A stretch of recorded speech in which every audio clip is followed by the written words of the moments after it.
Okay, friends, kind of a weird angle for me today. Getting down and dirty with you. We are going to plant some tomatoes. It is close to our last frost date. The ground is pretty warm. The hoop house is definitely warm enough for tomatoes.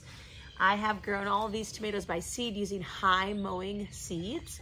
So you can see they've got at least 3 leaf sets. They're ready to go. I'm going to just prepare. It's got a good root ball here. I'm going to prepare the ground. So it's nice and moist here. I've got a good, can you help? You sure can. Come on over, bug. So I've got a good, nice wet soil I'm working with. All right, bug, you jumping in here? Love that. So I'm just gonna, you wanna kind of dig a little bit deeper than you normally, than the root ball, because you're gonna plant it a little bit higher. So I am gonna pluck off the bottom stems here so that all of this is going to be able to start, and you can see these little hairs down here. Those are gonna also be part of your roots. All right, so bug.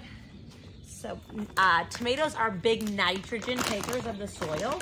So I just have here, it's a little tomato and vegetable fertilizer. It's from Happy Frog, nice organic fertilizer. Happy Frog. Happy Frog. I also have, bug, in the back of the Kubota some eggshells. You wanna go grab some? Grab 2 eggshells. So we've been saving our eggshells, just about maybe like 1/8 of a cup, because you can always come and top dress that. We're also gonna crack some eggshells, quick as you can, Buggy. And what those eggshells have been washed and dried, and that's just gonna create some nice calcium for the soil as well. Thank you, Bug. Probably could do more than that, but I'm just gonna crush them in my hand, put them down in there. You could even take a blender to them and do a mixture like that. So now what I'm gonna do is I'm gonna plant this guy. I'm gonna actually plant it somewhat on its side so that all of those roots can go straight down, and then this stem will come upward. So I'm gonna just kind of relax the roots for a second, and then I'm going to bring that soil back on top. Now this cabbage is in the way, but the cabbage will grow down underneath the tomato. By the time the cabbage gets big, it will need a little bit of shade, so the tomato will provide that. And so here is my, and I will bring you closer, tomato that I got in the ground. We want to make sure that we remember that this is Ester 1. So that's how I plant my tomatoes. There are a lot of different ways to do tomatoes.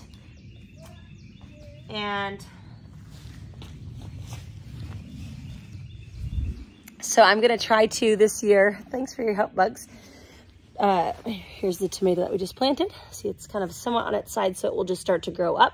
And then in this space here, I will have a bamboo pole that it will climb up on, or I will have some type of a trellis system for it. I have put all of my other tomato plants underneath this pole here so that I can have a net like that come down, or a string that gets attached so that we can loop it all the way up. All right, I hope that's helpful. Who else is getting some tomatoes in the ground pretty shortly here? I can't believe it's almost tomato season.